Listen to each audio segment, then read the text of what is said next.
사무엘상 20장 1절로 23절 말씀, 저와 여러분이 한 절씩 교독하고 마지막 절은 함께 읽겠습니다. 제가 먼저 읽습니다. 다윗이 라마 나요스에서 도망하여 요나단에게 이르되 내가 무엇을 하였으며 내 죄악이 무엇이며 내 아버지 앞에서 내 죄가 무엇이기에 그가 내 생명을 찾느냐. 요나단이 그에게 이르되 결단코 아니라 내가 죽지 아니하리라. 내 아버지께서 크고 작은 일을 내게 알리지 아니하고는 행하지 아니하나니 내 아버지께서 어찌하여 이 일은 내게 숨기려 그렇지 아니하니라. 다윗이 또 맹세하여 이르되 내가 내게 은혜 받은 줄을 내 아버지께서 밝히 알고 스스로 이르기를 요나단이 슬퍼할까 두려운즉 그에게 이것을 알리지 아니하리라 함이니라. 그러나 진실로 여호와의 살아계심과 내 생명을 두고 맹세하노니 나와 죽음의 사이는 한 걸음뿐이니라. 요나단이 다윗에게 이르되 내 마음의 소원이 무엇이든지 내가 너를 위하여 그것을 이루리라. 다윗이 요나단에게 이르되 내일은 초하루인즉 내가 마땅히 왕을 모시고 앉아 식사를 하여야 할 것이나 나를 보내어 셋째 날 저녁까지 들에 숨게 하고 내 아버지께서 만일 나에 대하여 자세히 묻거든 그때 너는 말하기를 다윗이 자기 성읍 베들레헴으로 급히 가기를 내게 허락하라 간청하였사오니 이는 온 가족을 위하여 거기서 매년 들 때가 됨이니라 하니라. 그의 말이 좋다 하면 내 종이 평안하려니와 그가 만일 노하면 나를 해하려고 결심한 줄을 알지니 그런즉 바라건대 내 종에게 인자하게 행하라. 내가 내 종에게 여호와 앞에서 너와 맹약하게 하였음이니라. 그러나 내게 죄악이 있으면 네가 친히 나를 죽이라. 나를 내 아버지에게로 데려갈 이유가 무엇이냐 하니라. 요나단이 이르되 이 일이 결코 내게 일어나지 아니하리라. 내 아버지께서 너를 해치려 확실히 결심한 줄 알면 내가 내게 와서 그것을 내게 이르지 아니하겠느냐 하니 다윗이 요나단에게 이르되 내 아버지께서 혹 엄하게 내게 대답하면 누가 그것을 내게 알리겠느냐 하더라. 요나단이 다윗에게 이르되 오라 우리가 들로 가자 하고 두 사람이 들로 가니라. 요나단이 다윗에게 이르되 이스라엘의 하나님 여호와께서 증언하시거니와 내가 내일이나 모레 이맘때 내 아버지를 살펴서 너 다윗에게 대한 의향이 선하면 내가 사람을 보내어 내게 알리지 않겠느냐. 그러나 만일 내 아버지께서 너를 해치려 하는데도 내가 이 일을 내게 알려 주어 너를 보내어 평안히 가게 하지 아니하면 여호와께서나 요나단에게 벌을 내리시고 또 내리시기를 원하노라. 여호와께서 내 아버지와 함께 하신 것 같이 너와 함께 하시기를 원하노니 너는 내가 사는 날 동안에 여호와의 인자하심을 내게 베풀어서 나를 죽지 않게 할 뿐 아니라 여호와께서 너 다윗의 대적들을 지면에서 다 끊어 버리신 때에도 너는 내 인자함을 내 집에서 영원히 끊어 버리지 말라 하고 이에 요나단이 다윗의 집과 언약하기를 여호와께서는 다윗의 대적들을 치실지어다 하니라. 다윗에 대한 요나단의 사랑이 그를 다시 맹세하게 하였으니 이는 자기 생명을 사랑함 같이 그를 사랑함이었더라. 요나단이 다윗에게 이르되 내일은 초하루인즉 내 자리가 빔으로 내가 없음을 자세히 물으실 것이라. 너는 사흘 동안 있다가 빨리 내려가서 그 일이 있던 날에 숨었던 곳에 이르러 에셀 바위 곁에 있으라. 내가 관역을 쏘려함 같이 화살 셋을 그 바위 곁에 쏘고 아이를 보내어 가서 화살을 찾으라 하며 내가 짐짓 아이에게 이르기를 보라 화살이 내 이쪽에 있으니 가져오라 하거든 너는 돌아올지니 여호와께서 살아계심을 두고 맹세하노니 내가 평안 무사할 것이요. 만일 아이에게 이르기를 보라 화살이 내 앞쪽에 있다 하거든 내 길을 가라 여호와께서 너를 보내셨음이니라. 함께 하겠습니다. 너와 내가 말한 일에 대하여는 여호와께서 너와 나 사이에 영원토록 계시느니라 하니라. 아멘. 다윗이 사울에게 쫓겨다니기 시작합니다. 갑작스럽게 어려움이 찾아온 겁니다. 그런데 나중에 보니 이 어려움이 생각보다 깁니다. 다윗은 사울이 길보아산 전투에서 블레셋 사람들에게 죽기 전까지 무려 10년 동안이나 쫓겨다녔다는 거예요. 두 번째로는 나중에 보니 이 어려움이 생각보다 고되다는 거예요. 처음에는 사울이 다윗을 죽이겠다고 직접 창을 던지더니 실패하자 군사들을 다윗 잡아오라고 보내더니 그리고 결국에는 전군을 이끌고 무려 3,000명의 군대를 이끌고 다윗을 죽이려고 쫓아다녔다라고 하는 겁니다. 즉 다윗은 갑작스럽게 어려움을 만났고 그 어려움은 꽤 길고 고됐다는 거예요. 그런데 성경을 보면 길고 고된 어려움을 만나는 이들이 보편적으로 보이는 행동에 대해서 기록을 하고 있는데 한번 볼까요? 사사기 6장 한번 보시죠. 사사기 6장 13절 말씀. 사사기 6장 13절 말씀 함께 읽습니다. 시작. 기드온이 그에게 대답하되 오 나의 주여 여호와께서 우리와 함께 계시면 어찌하여 이 모든 일이 우리에게 일어났나이까? 또 우리 조상들이 일찍이 우리에게 이르기를 여호와께서 우리를 애굽에서 올라오게 하신 것이 아니냐 한 그 모든 이적이 어디 있나이까? 이제 여호와께서 우리를 버리사 미디안의 손에 우리를 넘겨 주셨나이다 하니. 아멘. 하나님의 사자가 미디안에게 고통을 받고 있는 이스라엘, 그것도 기드온에게 나타납니다. 이렇게 얘기를 하죠. 용사여 하나님이 너와 함께 계시도다. 하나님의 계획이 있으시다. 그런데 기드온은 그의 말을 듣고서 여호와의 사자에게 하나님의 존재와 능력과 사랑을 의심하는 말을 합니다. 아니, 하나님이 계시다면 왜 우리가 이런 일 경험합니까? 우리 선조들은 하나님의 능력으로 출애굽도 했다고 하는데 왜 우리는 미디안으로부터 벗어나지 못하는 겁니까? 하나님의 마음이 식고 하나님이 우리를 버리신 것 아닙니까? 하나님의 존재, 하나님의 능력, 하나님의 사랑을 부정하는 말을 하죠. 왜 이런 말을 할까요? 믿음의 사람인데요. 간단합니다. 기드온에게 미디안으로부터 계속해서 어려움을 겪는 가운데 미디안 못 이겨. 그래서 계속 이스라엘 미디안으로 인해 고통받을 거야 라고 하는 결론이 생겼기 때문이에요. 그런데 기드온만 그런 것 아닙니다. 엘리야도 그랬습니다. 한번 읽어볼까요? 열왕기상 19장 4절 읽어보겠습니다. 열왕기상 19장 4절 말씀 함께 읽습니다. 시작. 자기 자신은 광야로 들어가 하룻길쯤 가서 한 로뎀 나무 아래에 앉아서 자기가 죽기를 원하여 이르되 여호와여 넉넉하오니 지금 내 생명을 거두시옵소서. 나는 내 조상들보다 낫지 못하니이다 하고. 아멘. 엘리야는 갈멜산에서의 승리 이후에 이세벨이 했다는 말을 전해 듣고는 계속해서 도망가다가 결국 광야의 로뎀 나무 아래에 앉아서 죽기를 구합니다. 주님, 충분합니다. 해볼 만큼 해봤습니다. 이제는 제 생명을 거두어가 주십시오. 죽고 싶습니다 라고 이야기를 하거든요. 엘리야가 왜 이렇게 이야기를 할까요? 하나님의 사람이고 그렇게 많은 능력을 경험했는데요. 아합과 이세벨로 인하여서 긴 시간 동안의 고통을 받는 가운데 이세벨은 안 바뀌겠구나. 이스라엘은 계속 어려워지겠구나. 나는 죽을 때까지 쫓겨다니겠구나 라고 하는 결론이 엘리야에게 생겼기 때문이에요. 하나님의 사람들도 긴 어려움, 고된 어려움 중에 계속해서 거하다 보면 안 될 건가 봐, 이거는 안 되는 건가 봐, 이게 내 운명인가 봐 하면서 낙심하고 좌절하고 중간 결단하는 것이 매우 보편적인 모습이라는 거예요. 그런데 참 신기한 것은 다윗은 그렇게 오랫동안 고된 일을 경험했으면서도 그런 모습을 보이지 않는다는 거예요. 다윗의 고백 중에 하나 볼까요? 시편 7편 1절과 2절입니다. 시편 7편 1절과 2절 함께 읽습니다. 시작. 여호와 내 하나님이여, 내가 주께 피하오니 나를 쫓아오는 모든 자들에게서 나를 구원하여 내소서. 건져낼 자가 없으면 그들이 사자같이 나를 찢고 뜯을까 하나이다. 아멘. 16절과 17절도 계속해서 읽도록 하겠습니다. 시작. 그의 재앙은 자기 머리로 돌아가고 그의 포악은 자기 정수리에 내리리로다.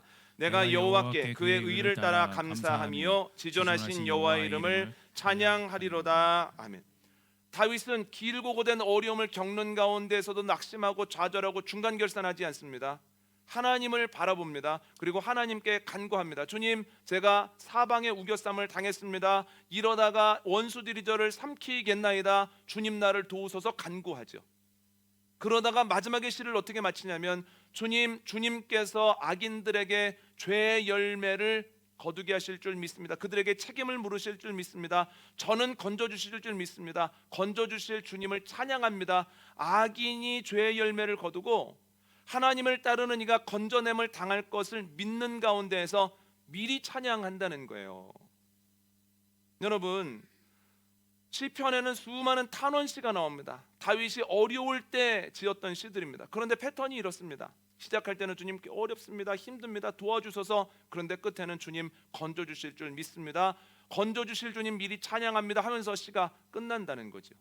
여러분, 왜 다윗이 기드온이나 엘리야와는 다른 모습을 보일까요? 상황은 거의 흡사한데요, 저는 오늘 본문에 그 해답이 있다라고 생각을 합니다. 다윗이 사무엘과 함께 있다가 요나단에게 갑니다. 그리고 이렇게 얘기를 합니다. 내가 무엇을 잘못했길래 사울이 나를 이렇게 미워하고 나를 죽이려고 하는가? 그랬더니 요나단이 이렇게 얘기합니다. 아닐 거야. 아버지께서는 크고 작은 모든 일을 나와 의논하시는데 자네를 죽이겠다거나 자네에게 위해를 가하겠다라고 말씀하신 적이 없다네. 아니야. 요나단, 자네가 나를 아끼는 것을 왕이 아시기 때문에 자네 마음 아플까봐 이 일에 대해서는 논의를 안 하셨을 거야.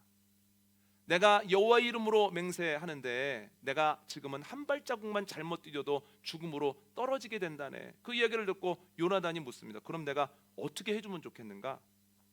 초하루에 왕과 식사를 하는 자리가 늘 있지 않은가? 그런데 그 자리에 내가 참여하지 못한다고 했을 때 왕이 어떤 반응을 보이느냐를 통해서 왕의 진심을 좀 알아주게, 왕이 나를 위하려는 마음을 가지고 있는지 그게 아닌지만 좀 알려주게. 요나단이 좋다고 합니다. 그리고 왕의 마음을 어떻게 전달할지를 방법을 정하고 서로가 서로에게 끝까지 선대하기로, 끝까지 마음을 다하기로 약속하고 헤어지는 것이 오늘 본문의 내용이라는 거예요. 여러분, 어려움을 겪는 기드온에게는 없었는데, 엘리야에게도 없었는데 다윗에게만 있는 것이 있습니다. 바로 영적인 동역자라는 거예요. 정말 힘들고 어려울 때 다윗에게는 영적인 동역자 요나단이 있었다라고 하는 겁니다. 영적인 동역자가 있었을 때 그 어려움이 길고 고되었지만 결국은 그 어려움을 이길 수 있었다라고 하는 거죠.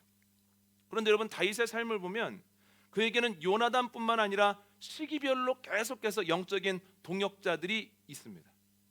영적인 동역자들이 10년 동안 함께 사울을 피해 도망 다녔고요, 영적인 동역자들이 새로운 이스라엘을 위해서 힘을 썼고요, 그리고 영적인 동역자였던 선지자 나단은 다윗이 죄를 지었을 때 그러면 안 된다고 돌이키라고 하나님의 말씀을 그대로 전했다라고 하는 거예요.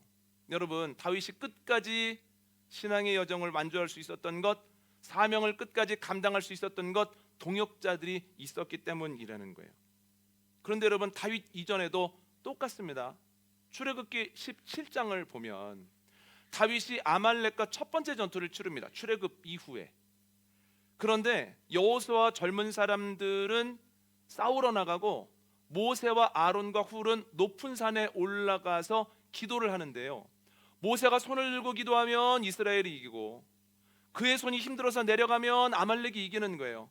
모세의 손에 능력이 있어서가 아니라 첫 번째 전투에서부터 하나님이 알려주시는 거예요. 전쟁은 하나님께 달렸다라고 하는 사실, 하나님을 바라볼 때 이길 수 있다라고 하는 사실을 알려주시기 위해서 그렇게 하시거든요. 그걸 아는데도 자꾸 팔이 내려가는 겁니다. 아론과 훌이 그 모습을 보고 돌을 가져다가 모세를 앉게 합니다. 그리고 양쪽에서 그의 팔을 들어서 함께 손을 들고 기도했다라고 하는 거예요. 어떻게 됐을까요? 끝까지 손을 들 수 있었고 결국 이스라엘은 아말렉에게 대승을 거두었다라고 하는 거예요. 그런데 여러분, 아론과 훌은 단순하게 모세의 손을 잡아 올린 사람들이 아닙니다. 모세가 야, 이것 봐라, 내 손이 내려가면 지고 올라가면 이기니까 내 손 좀 잡아서 올려줘 라고 얘기하지 않았다는 거예요. 그런 얘기도 하지 않았는데 아론과 훌도 그 현상을 보고 안 겁니다. 아하, 하나님이 이것을 통해서 우리에게 알려주시려고 하는 것이 있구나. 그래서 그들이 알아서 그를 앉게 하고 모세의 손을 올렸다는 거예요. 단순히 손을 올려준 사람이 아니라 아론과 훌은 모세의 영적인 동역자였다는 겁니다. 영적인 동역자가 있었을 때 모세도 끝까지 사명을 감당하죠. 그런데 모세의 사역을 봐도 영적인 동역자들이 계속 있었습니다. 아론은 여기에서만 영적인 동역자 역할을 한 것이 아니라 계속해서 모세의 영적 동역자로서의 사명을 감당했다는 거예요. 제사장이 있지 않았습니까? 그의 가족들이 또 제사장의 일을 하지 않습니까? 그뿐만이 아닙니다. 그에게는 영적인 동역자 1000부장, 100부장, 50부장, 10부장이 있었다는 거예요. 동역자 없이는 안 된다라고 하는 것을 가장 먼저 안 것이 누구냐면 모세의 장인 이드로입니다. 이보게 혼자 이렇게 일하면, 혼자 이렇게 아침부터 저녁까지 하면 끝까지 못하네. 중간에 지쳐서 다 힘들어지네. 그러니까 동역자를 세워야 되네. 기도하면서. 그래서 결국은 영적인 동역자들이 세워지는 가운데 모세가 끝까지 사명을 감당할 수 있었다는 거예요. 여러분, 다윗도 그렇지만 모세도 영적인 동역자가 있었을 때 끝까지 사명을 감당하고 그 길을 완주할 수 있었다라고 하는 겁니다. 구약에서만 그런가? 아니요, 신약에서도 원리가 똑같이 작동한다는 거예요. 여러분, 사도 바울이 복음을 전하는 가운데 얼마나 많은 어려움을 겪었는지 모릅니다. 한번 읽어볼까요? 고린도서 11장입니다.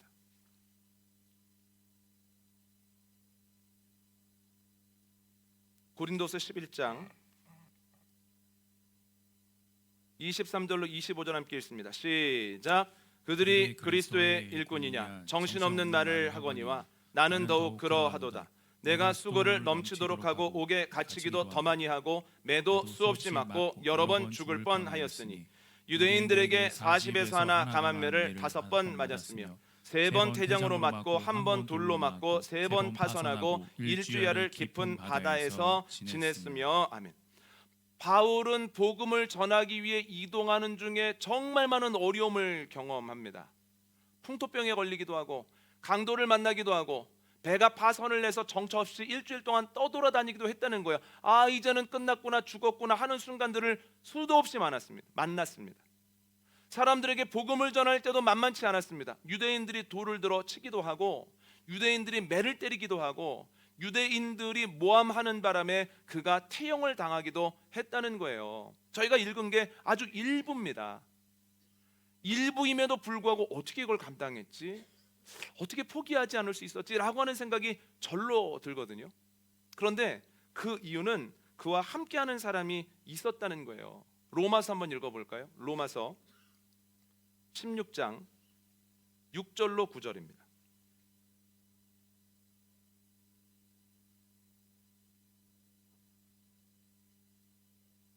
로마서 16장 6절로 9절 말씀 함께 읽습니다. 시작.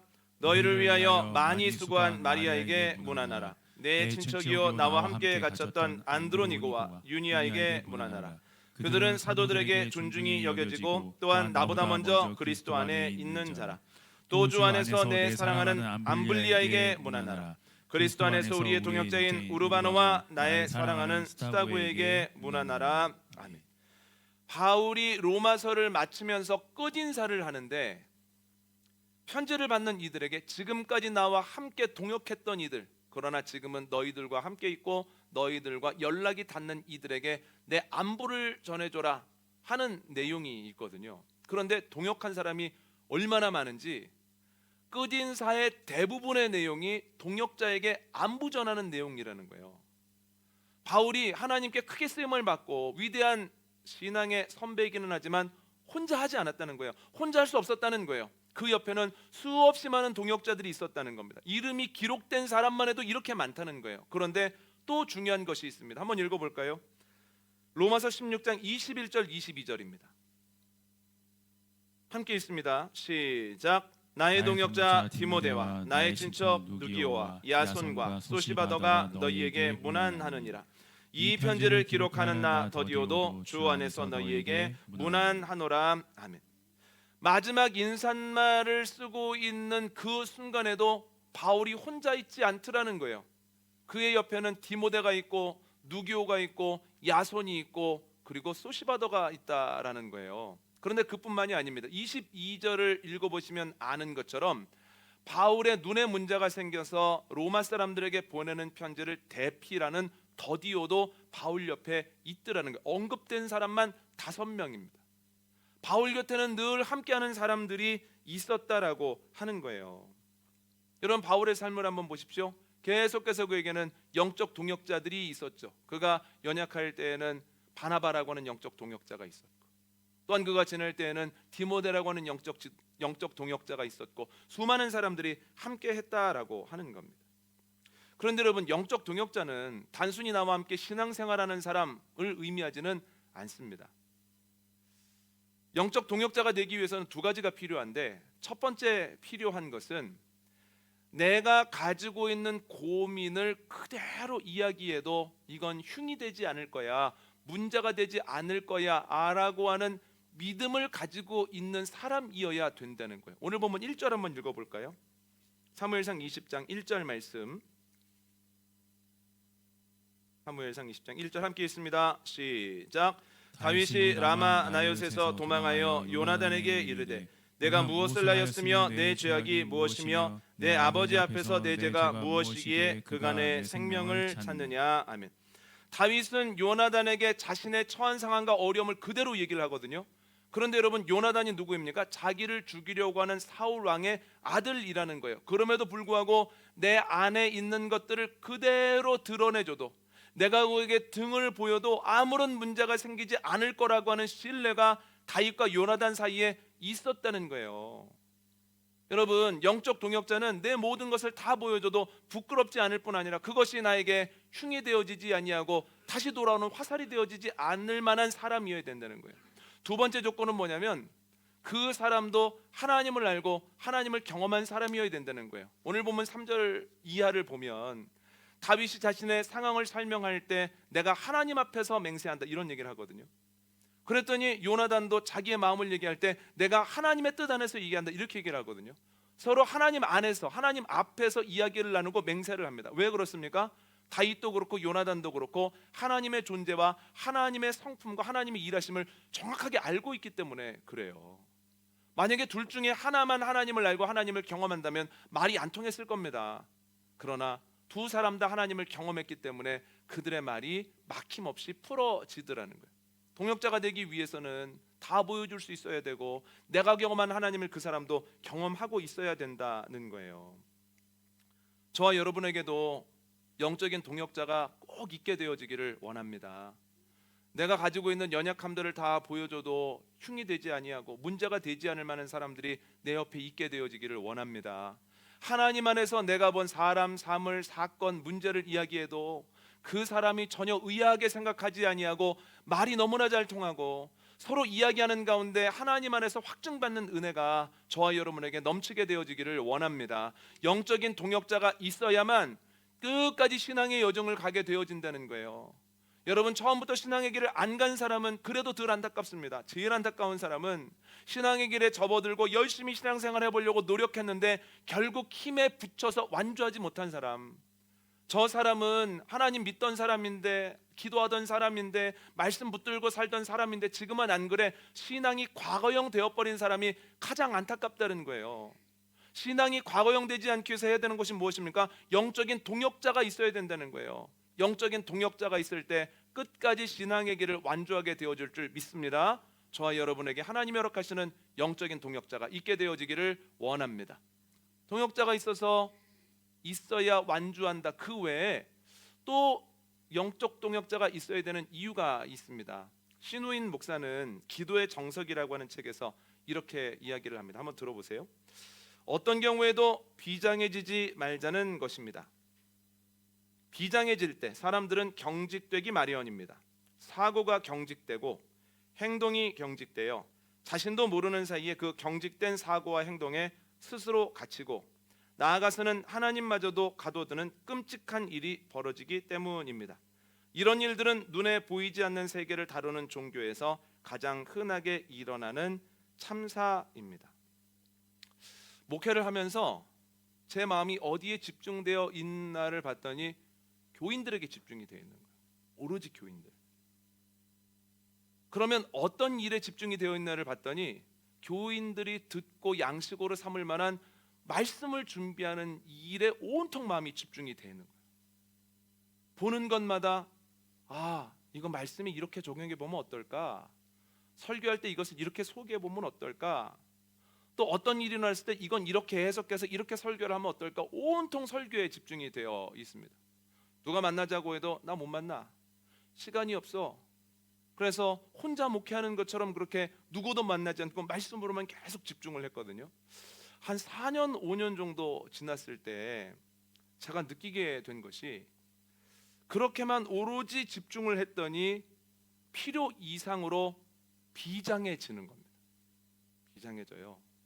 말씀을 준비할 때 그래, 내가 오늘 설교 인생 마지막 설교처럼 준비해야 되겠다. 내가 다음 주에 설교 못하는 것처럼 마지막 설교처럼 오늘 준비를 해야지.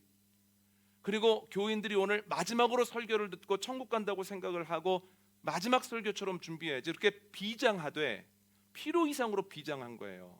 그런데 마음이 필요 이상으로 비장해지는 가운데서 나타나는 현상이 몇 가지가 있는데 두 가지만 말씀을 드리면, 첫 번째는 마음에 뾰족한 것이 있다가 확 하고 나온다는 거예요. 마지막 하는 설교처럼 준비하고 마지막 들으실 설교처럼 준비했잖아요. 그런데 그 설교를 전하는데 사람들이 이해를 못하는 경우가 있는 거예요. 아니 이거 이해하셔야 되는데, 이게 마지막 설교인데.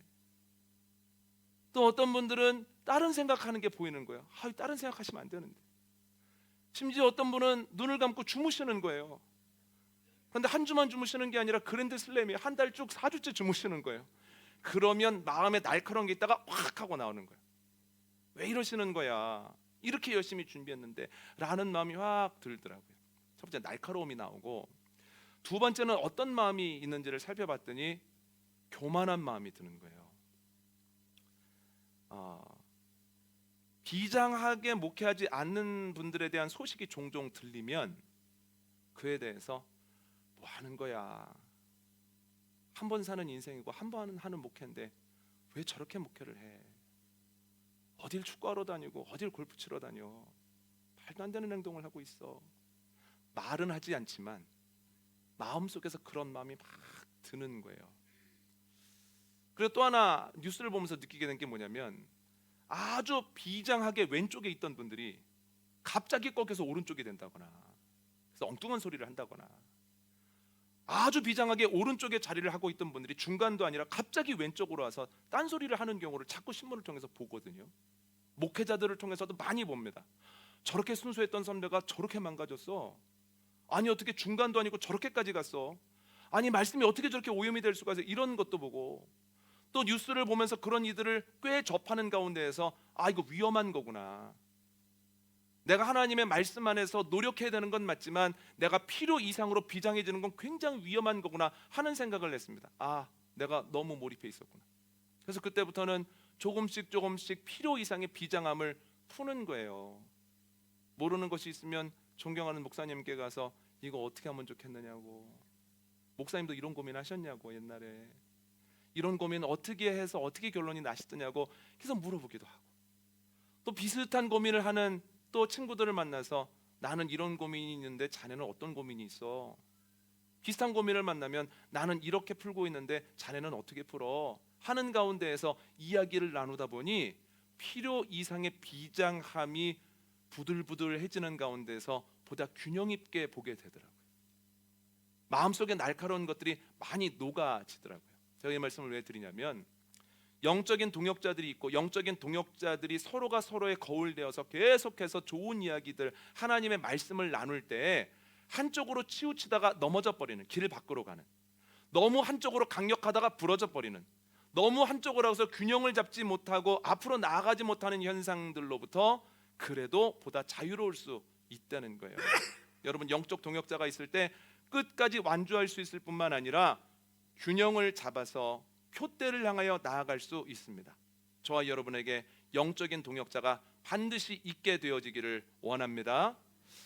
그런데 영적인 동역자가 우리 곁에 있기 위해서 우리가 해야 되는 것도 있다는 거예요. 두 가지만 말씀을 드리면, 첫 번째는 영적인 동역자를 찾아야 된다는 거예요.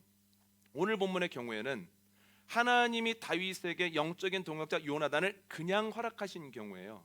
그냥 자연스럽게 영적인 동역자가 생겼죠. 그런데 성경을 보면 이런 경우는 많지 않습니다. 이런 경우가 많습니다. 사도행전 11장을 보면 바나바가 예루살렘 교회에 파송을 받아서 안디옥에 가서 말씀을 전하거든요. 그런데 사람이 막 늘어나기 시작합니다. 혼자 감당이 안 됩니다. 그때 하는 행동이 뭐냐면 다소에 가서 사울을 찾아서 함께 동역을 합니다. 하나님께서 너 사람이 많이 늘었구나, 혼자 감당 못하는구나, 그러면 다소에 있는 바울을 보내줄게 하는 것이 아니라, 분명히 필요하다면 하나님이 준비해 놓으셨을 텐데 내가 찾아야 되겠다 생각하고 고민하는 가운데 사울을 찾아가서 그와 함께 동역을 하게 되었다는 거예요. 바나바가 무엇을 했습니까? 동역자를 찾았다는 거예요. 필요할 때 왜 찾으러 갔습니까? 하나님께서 동역자를 준비해 놓으셨다라고 하는 그 믿음이 바나바에게 있었기 때문입니다. 여러분, 동역자를 주시기도 하지만 많은 경우에는 우리가 동역자를 찾아야 됩니다. 어디에서 찾습니까? 교회에서 찾는 거예요. 나와 신앙의 결이 비슷한 사람, 나와 신앙의 결이 조금 달라도 이야기를 나누는 가운데에서 지경이 넓어질 수 있는 사람, 나처럼 하나님을 만난 사람, 나처럼 하나님을 분명히 경험한 사람, 그것을 굉장히 좋은 성품으로 나눠줄 수 있는 사람, 그리고 내가 이야기한 것이 절대 흉이 되어 돌아오지 않을 기도 제목으로 만들어줄 사람들을 자꾸만 찾아가는 작업이 필요하다는 거예요. 여러분, 영적인 동역자를 찾고 결국 영적인 동역자와 함께 동행하게 되어지는 은혜가 저와 여러분에게 넘치게 되어지기를 원합니다. 영적 동역자를 찾아야 됩니다. 두 번째는 뭐냐면 영적인 동역자를 만들어야 된다는 거예요. 앞에서 말씀드린 것처럼 하나님께서 영적인 동역자를 주시는 경우가 있고 바나바처럼 영적인 동역자를 찾는 경우가 있거든요. 그런데 마지막으로는 영적인 동역자를 내가 만들어야 된다는 거예요. 한번 읽겠습니다. 사무엘상 22장 1절과 2절 함께 읽습니다. 시작. 그러므로 다윗이 그곳을 떠나 아둔람굴로 도망하며 그의 형제와 아버지의 온 집이 듣고 그리로 내려가서 그에게 이르렀고 환난당한 모든 자와 빚진 모든 자와 마음이 원통한 자가 다 그에게로 모였고 그는 그들의 우두머리가 되었는데 그와 함께한 자가 400명가량이었더라. 아멘. 다윗이 사울을 피해 도망하고 있을 때 사람들이 아둘람굴로 오거든요. 그런데 아둘람굴로 사람들이 왔을 때는 다윗의 영적 동역자로 온 게 아닙니다. 그냥 힘들고 어려운 상황 속에서 그래도 다윗에게 가면 삶의 형편이 조금 나아지지 않겠나 하는 마음을 가지고 온 거거든요. 그런데 시간이 가는 가운데 다윗과 함께하는 가운데 영적인 동역자가 됐다는 거예요. 그래서 나중에 보면 그들은 자신의 생각이나 자신의 경험이 아니라 다윗이 하나님의 뜻인데 하나님의 뜻대로 합시다 라고 하면 그 뜻을 따르더라는 거예요. 영적인 동역자가 아니었는데 함께하는 가운데 영적인 동역자가 됐다는 거예요. 바울도 마찬가지입니다. 바울과 함께한 동역자들의 이름을 보면 대부분의 경우는 바울을 통해서 신앙을 처음 받아들인 사람들입니다. 바울을 만났을 때는 하나님을 잘 모르고 영적인 동역자가 아니었지만 함께하는 가운데 교육받는 가운데서 영적인 동역자가 됐다는 거예요. 여러분, 하나님이 영적인 동역자를 그냥 주시면 얼마나 좋겠습니까? 그냥 가족들이 다 하나님을 함께 바라보면 얼마나 좋겠습니까? 내가 찾았을 때 금방 찾으면 얼마나 좋겠습니까? 내가 몰랐는데 내 배우자가 기도하고 있네. 우리 아들이 우리 딸이 기도하고 있네 하면 얼마나 좋겠습니까? 그런데 이 경우보다 더 많은 경우는 영적인 동역자를 힘써서 만들어내야 된다는 거예요. 내 배우자가 영적인 동역자가 될 수 있도록, 내 자녀가 영적인 동역자가 될 수 있도록, 가족들이 함께 주님을 바라볼 수 있도록 끊임없이 노력하는 가운데 하나님의 은혜가 그 안에 주어지면 영적인 동역자들이 된다는 거예요. 여러분, 영적인 동역자를 만들어 나가는 저와 여러분 되어 주시기를 원합니다. 영적인 동역자들을 만들기 위해서 힘쓸 때 하나님이 은혜를 허락하여 주시고 결국은 영적인 동역자가 되어 온 가족이 함께 주님 바라보게 하시고 온 교회가 주님 함께 바라보게 하시고 하나님께서 얼마나 놀라우신 분인지를 함께 경험하게 되어주는 은혜가 저와 여러분에게 넘치게 되어지기를 원합니다. 오늘 말씀 정리합니다. 다윗이 길고 고된 훈련을 마칠 수 있었던 이유는 영적인 동역자와의 동행이라는 거예요. 그런데 이 영적인 동역자를 위해서 훈련을 이기기 위해서 해야 될 것 두 가지입니다. 첫 번째는 영적인 동역자를 찾아야 된다는 거예요. 두 번째는 영적인 동역자를 만들어야 된다는 거예요. 이것을 기억하고 노력하고 힘쓰는 저와 여러분 되어 주시기를 원합니다.